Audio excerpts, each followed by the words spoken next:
اللهم صل وسلم.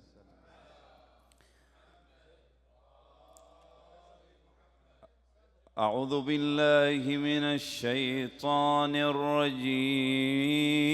بسم الله الرحمن الرحيم. إن الله وملائكته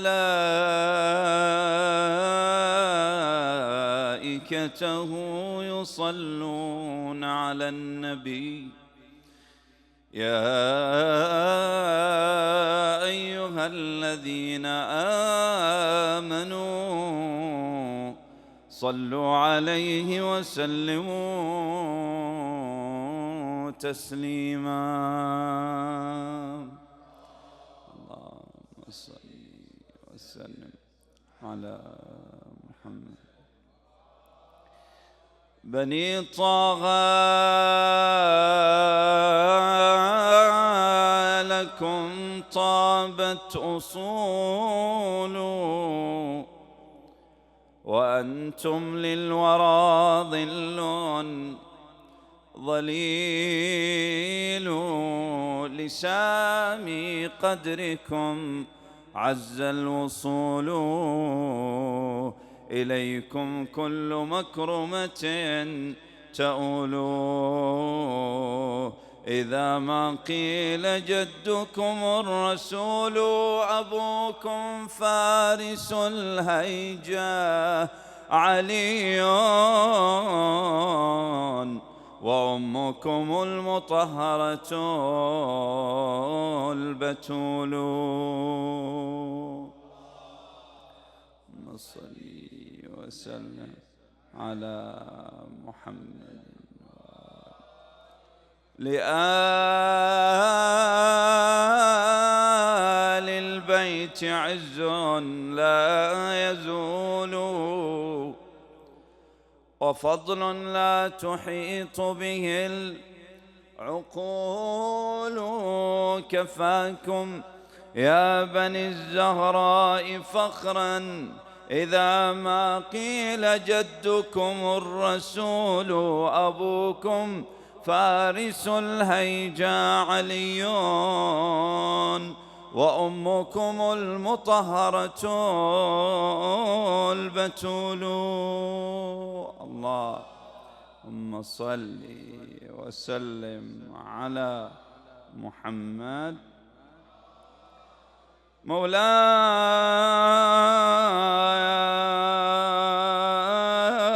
يا أبا جعفر لذكراك يضطرب المنبر ويبكي لتاريخك المزبر. أبا جعفر يا سليل النجوم بها الحق منكشف نير. ويا أمل الدين سارت إليه مواكبه وهي تستبشر. ذكرتك مولاي والعصر معصوصب وتاريخ أمتنا مقفر. وناجيت سرك والحادثات بأوساطنا نارها تسعر. فأبصرت وجهك والنائبات بها التاث مشرقه المقمر. اللهم صل وسلم على محمد. هذا الذي بلسانه وبيانه هدي الأنام ونزل التنزيل. عن فضله نطق الكتاب وبشرت بقدومه التوراة والإنجيل. لولا انقطاع الوحي بعد محمد قلنا محمد من أبيه بديل هو مثله في الفضل إلا أنه لم يأته برسالة جبريل. وصلي وسلم على محمد. هو حجة الله الإمام محمد وأبر بعد في الأنام وحاضري الطاهر ابن الطاهر ابن الطاهر ابن الطاهر ابن الطاهر ابن الطاهر. اللهم صل وسلم على محمد. يقول إن علوم المصطفى لباقر العلم انتهت، أبدى إلينا ما به محافل العلم زهت، وقد أشاد للهدى الأركان بعد أن وهات، فخالفته عصبة للحق بغيا سفهات. فبشرى إليك فاطم بسعادة بمولودك يا بنت أفضل سيدي، أي فاطمة بنت الإمام الحسن عليهما السلام. فبشرى إليك فاطم بسعادة بمولودك يا بنت أفضل سيدي، فعادت بمولد تميس ترنحا، سميه بنت المصطفى المتهجد،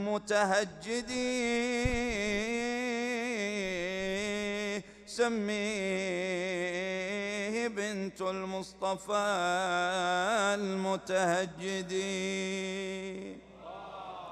اللهم صل وسلم على محمد. يقول يا منتك يا منتك فلك السماوات، يا منتك انت ربك قدرك حكمة ووهاب، كل صفاتك كل علومك كل فعل انت يا هيبة ملك، بل انت رب.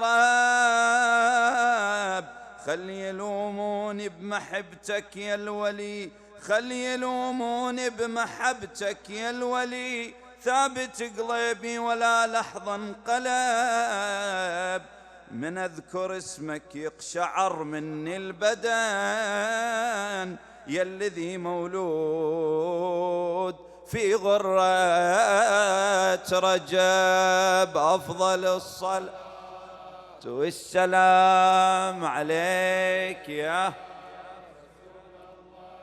محمد. صلوات محمد علي بن أبي طالب، صلوات أصلي وسلم.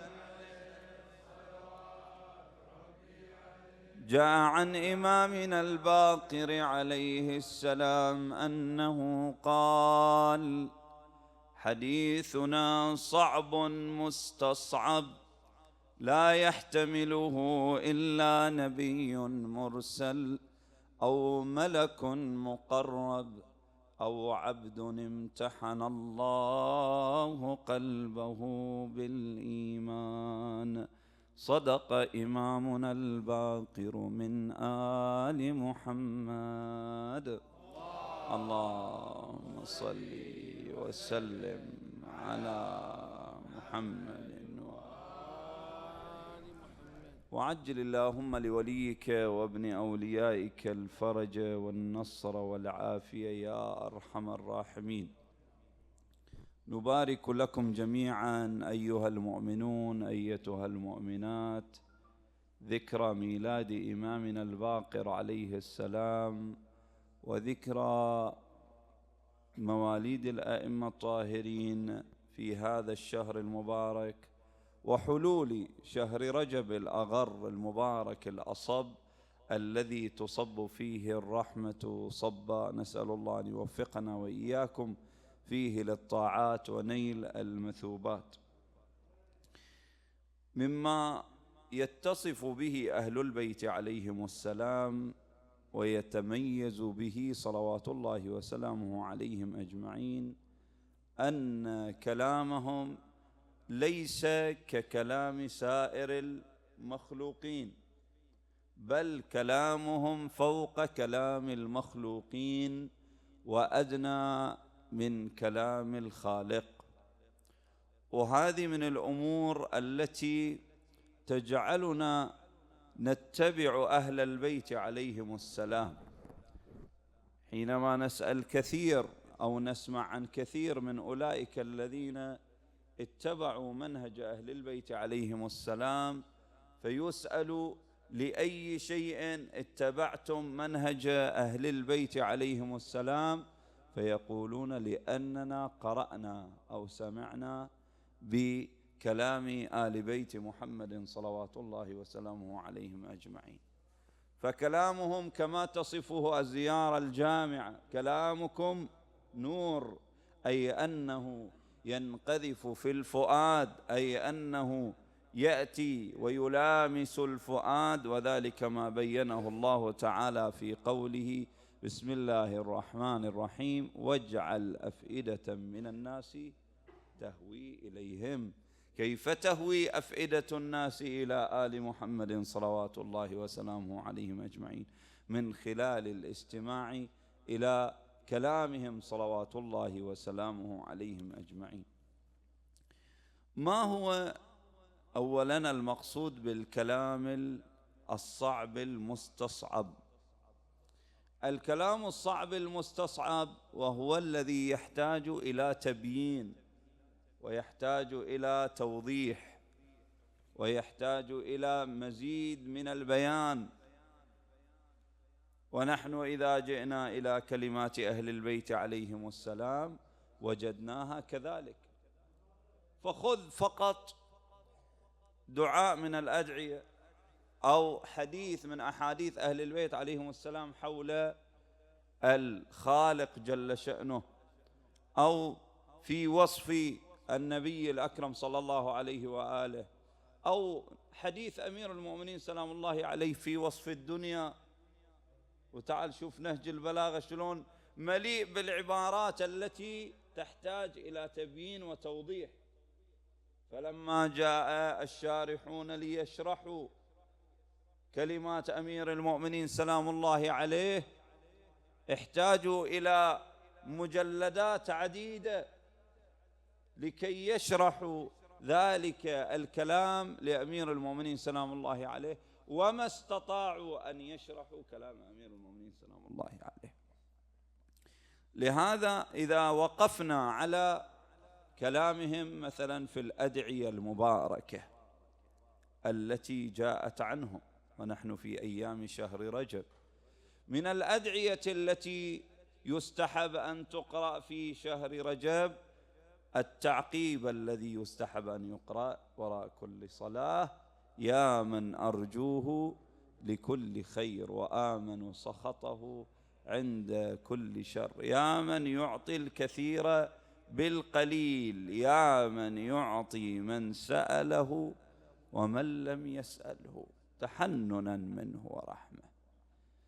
تجي تقف عند هذه الكلمة: يا من يعطي من سأل، يا من يعطي من لم يسأله ومن لم يعرفه.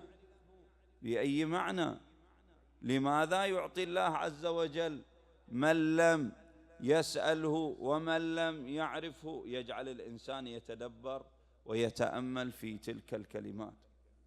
بل حينما يقرأ الإنسان دعاء الإمام الحسين عليه السلام مثلا الذي يقرأ يوم عرفة، ماذا تقرأ؟ تقرأ تلك الكلمات التي تشير إلى عمق التوحيد وتحتاج إلى تبيين. متى غبت حتى تحتاج إلى دليل يدل عليك؟ الإمام الحسين عليه السلام في دعائه لله عز وجل يتحدث بهذه الكيفية. إذن كلام المعصومين صلوات الله وسلامه عليهم أجمعين يحتاج إلى تبيين، يحتاج إلى توضيح. ومن هنا لا يمكن لأي أحد أن يقول أنا أفهم كلام المعصومين، فتظهر دعوة، بعض الدعاوي تطلع تقول ماذا؟ لا نحتاج إلى تقليد الفقهاء اليوم. تسمعوا بعض هالدعاوي لو لا؟ أنه يقول إحنا ما نحتاج التقليد اليوم. ليش؟ قالوا الكلام عربي ونحن عرب، أو كل من يتقن العربية سوف يقرأ هذا الكلام ويفهمه. حينما يقرأ الروايات الأحاديث سيفهمها. والفقهاء من وين يأخذوا أحكام الله عز وجل غير من القرآن الكريم ومن الروايات الشريفة والأحاديث الشريفة؟ نقول أن كلام المعصوم يحتاج إلى مزيد من التمعن ومزيد من الفهم. فكيف يفهم الإنسان شيء من ذلك الكلام؟ يحتاج إلى مجموعة من الأدوات. يعني الآن العلم الديني الحوزوي اللي فقهاءنا يبقوا سنوات طويلة، اللي علماءنا يبقوا سنوات طويلة لكي يحصلوا ذلك العلم. لأي شيء ذلك العلم؟ ماذا يدرسون في الحوزة؟ أنت تسمع أن الجامعة 4 سنوات 5 سنوات خلص البكالوريوس، زيادة عليها 2 خلص ماجستير، زيادة عليها 2 3 سنوات خلص الدكتوراه، يعني 10 سنوات صار دكتور. هذيل في الحوزة العلماء يأخذوا 30 سنة 40 سنة ولا يقدموا شيء. هذه دعوة موجودة، وهي دعوة باطلة. إنما العلم الديني ليس كأي علم. تشوف بعض العلوم من قال أنه إذا وصل إلى مرحلة الدكتوراه يعني وصل إلى آخر العلم وآخر الشهادات؟ يعني سلوا أهل التخصص، أهل التخصصات المختلفة، سيما في علم الطب تجد أن هناك ماذا؟ هناك مراحل متقدمة جدا تحتاج إلى سنوات أخرى ما بعد الدكتوراه. فكيف بالعلم الديني الذي هو ماذا؟ يرتبط بكلام الله وكلام أهل البيت عليهم السلام. تجد أن بعض الفقهاء يبقى في الحديث عن رواية عن أهل البيت عليهم السلام أو حديث من أحاديث النبي وأهل بيته صلوات الله وسلامه عليهم أجمعين في النظر في معناه يبقى بالأسابيع فقط يتحدث حول ذلك الحديث أو يحاول شرح ذلك الحديث وبيان ذلك الحديث. لهذا كلام المعصومين سلام الله عليهم لا ينبغي أن يؤخذ هكذا، ولا يمكن لأحد أن يصل إلى معناه دون وجود أدوات ودون تعلم. ومع ذلك يمكن أن يكون ذلك الفهم فهم ويش غير صحيح. بعد طي كثير من المقدمات قد يكون ذلك الفهم غير صحيح. فلذلك لا يمكن لأحد أن يترك التقليد إلا أن يكون ماذا؟ إلا أن يكون مجتهدا، إلا أن يكون عنده اجتهاد، عنده معرفة ببيان المعصوم، معرفة بكلام المعصوم. الجهة الثانية أن كثير من المؤمنين يتناولون حديث المعصومين صلوات الله وسلامه عليهم أجمعين مثل أي حديث. اليوم مع وجود وسائل التواصل الاجتماعي وتطورها شوف أن هناك بعض المؤمنين يتراسلون ماذا بين بعضهم البعض، وهذا شيء طيب. في كل صباح مثلا أو في كل يوم تجد بعض المؤمنين يرسل حديثا عن النبي صلى الله عليه وآله أو عن أهل بيته صلوات الله وسلامه عليهم أجمعين، حديث وعظي، حديث إرشادي، حديث عقائدي، حديث فقهي. لكن هل فقط علينا أن نقرأ الحديث هكذا كأي حديث، مثل ما يقول مثلا فيلسوف من فلاسفة الغرب أو شخصية أدبية من هنا وهناك؟ لا، يجب علينا أن نتدبر الحديث، أن نقرأ ما بعد الحديث، أن نسأل عن شرح ذلك الحديث. ذلك من المهم أن يكون عند الإنسان علم دراية، أن يكون عنده نوع من الدراية، دراية ذلك الحديث أكثر من قضية رواية الحديث وتناقل الحديث. وذلك لأن كلامهم صلوات الله وسلامه عليهم أجمعين صعب مستصعب. ثم ماذا تقول الرواية عن إمامنا الباقر عليه السلام؟ كلامنا صعب مستصعب لا يناله نبي، لا يناله ملك مقرب أو نبي مرسل، أو لا يعرفه إلا ملك مقرب أو نبي مرسل أو مؤمن امتحن الله قلبه بالإيمان. وهذا إشارة إلى ماذا؟ إلى الكلام الذي يصدر منهم في الحديث عن أمور كثيرة، ومنها أمور مغيبة. فلا بد لنا أن نتأمل في هذا الحديث الذي ورد عن إمامنا الباقر عليه السلام، أن فيه مسألة عقائدية مهمة. إذا كان كلام أئمة أهل البيت عليهم السلام لا يفهمه إلا ملك مقرب أو نبي مرسل أو مؤمن امتحن الله قلبه بالإيمان، فمعنى ذلك أن كلامهم فوق كلام الأنبياء، كلام النبي صلى الله عليه وآله وكلام المعصومين فوق كلام الأنبياء.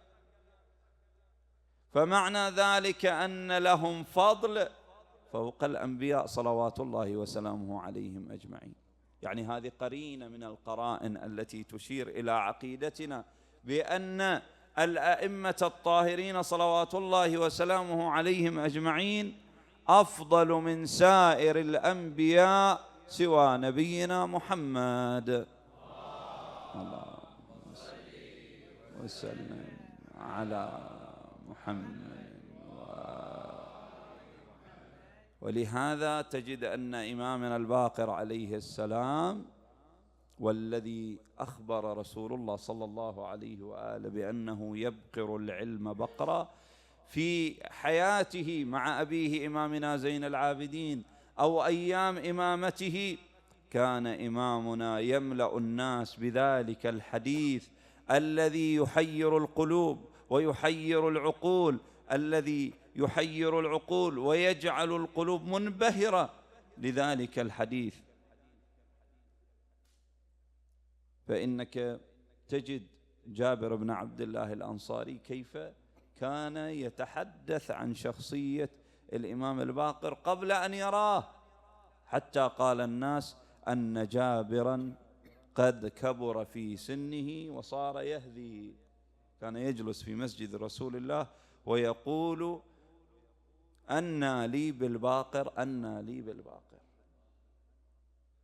كل ما مرت السنوات إلا وبه قد التقى بالإمام الباقر عليه السلام، وقد كف بصره كما تشير بعض الروايات، فقال لإمامنا الباقر إن رسول الله صلى الله عليه وآله يقرئك السلام ويقول إنك تبقر العلم بقرا.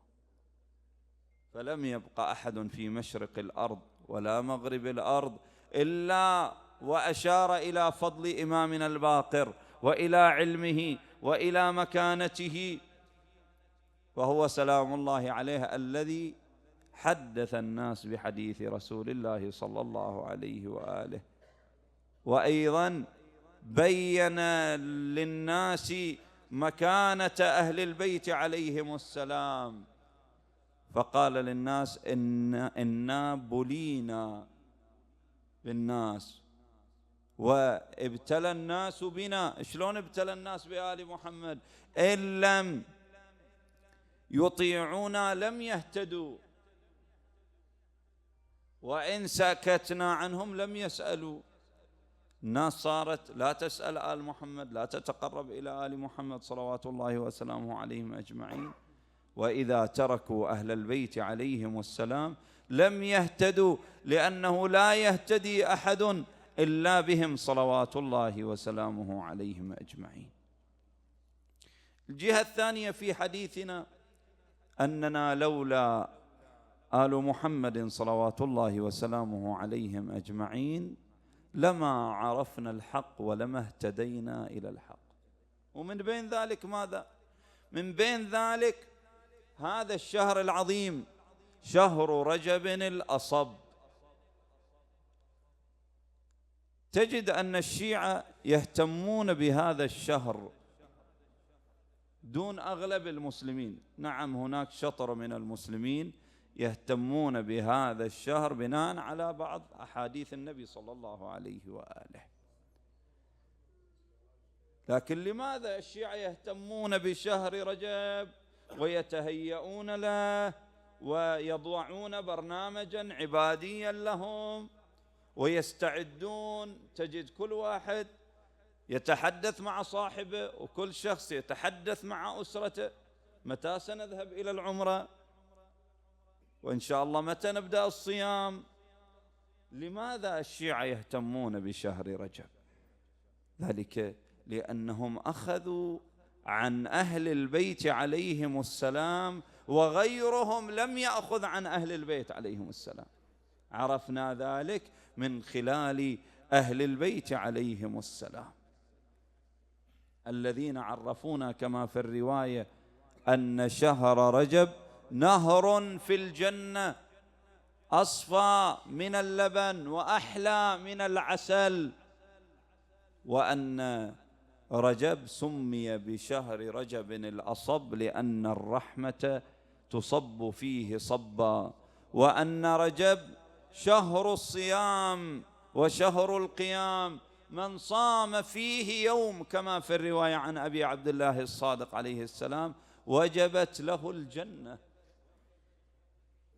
وأن أهل البيت عليهم السلام كانوا يستعدون فيه للعبادة متهيئين لشهر رمضان المبارك، يعني شهري رجب وشعبان هما شهران للتهيؤ للعبادة. كل ذلك أخذناه بفضل آل محمد صلوات الله وسلامه عليهم أجمعين. رزقنا الله وإياكم في الدنيا زيارتهم وفي الآخرة شفاعتهم، ولا فرق الله بيننا وبينهم طرفة عين أبدا، ببركة الصلاة على محمد وآل محمد. اللهم صل وسلم محمد وآل. هم أهل ميراث النبي إذا اعتدوا، هم أهل ميراث النبي إذا اعتزوا، وخير ولاة في الأنام، وخير هداتي إذا لم نناجي الله في صلواتنا بأسمائهم لم يقبل الصلوات. اللهم صل وسلم على محمد. مولاي يا باقر العلم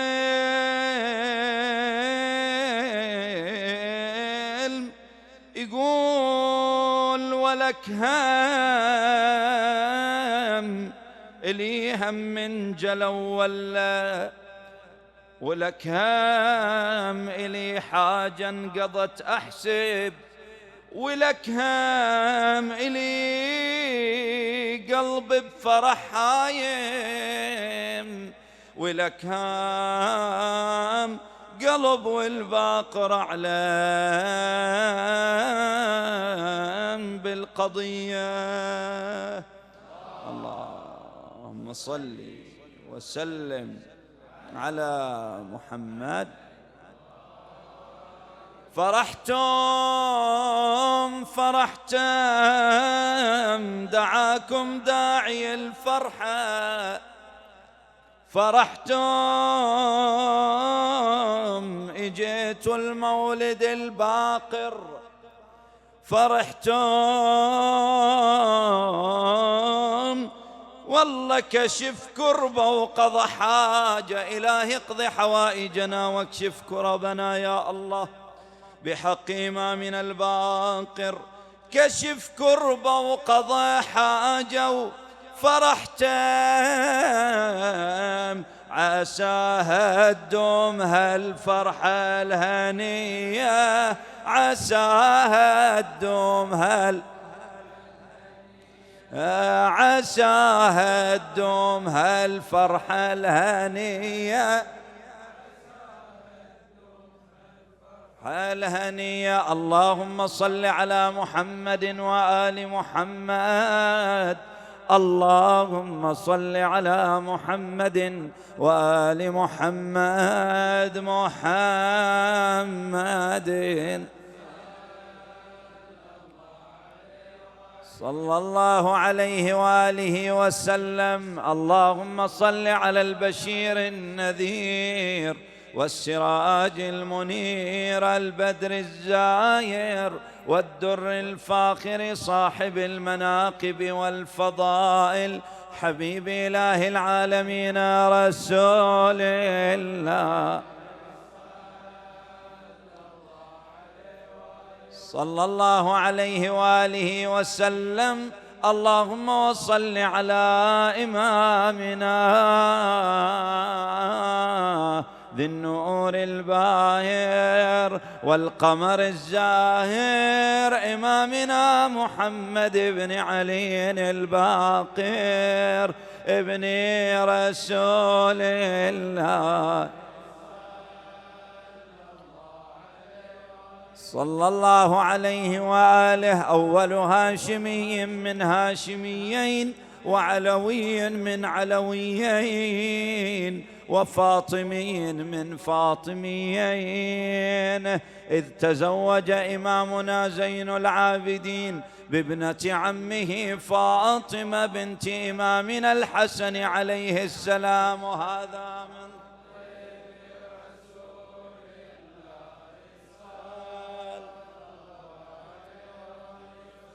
بأمر من إمامنا الحسين عليه السلام ابن رسول الله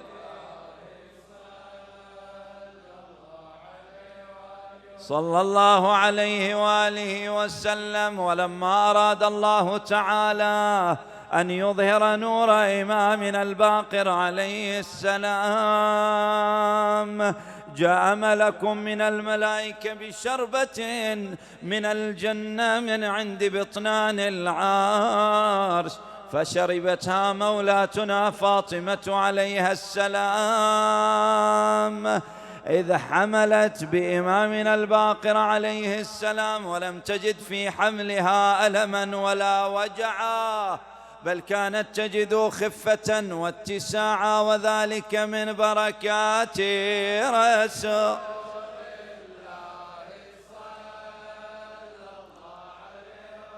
صلى الله عليه وآله وسلم. وفي اليوم الأول من شهر رجب المرجب من سنة 57 للهجرة النبوية المباركة، إذ طرق الطلق مولاتنا فاطمة عليها السلام، وإذا بالأنوار قد أشرقت، والحور قد تزينت، والملائكة قد هبطت، وكان عندها من نساء بني هاشم من ترى ذلك النور من نور رسول الله. فبينما هي كذلك في اليوم المبارك في الساعة المباركة، وإذا بها وضعت بالإمام أفضل الصلاة والسلام عليه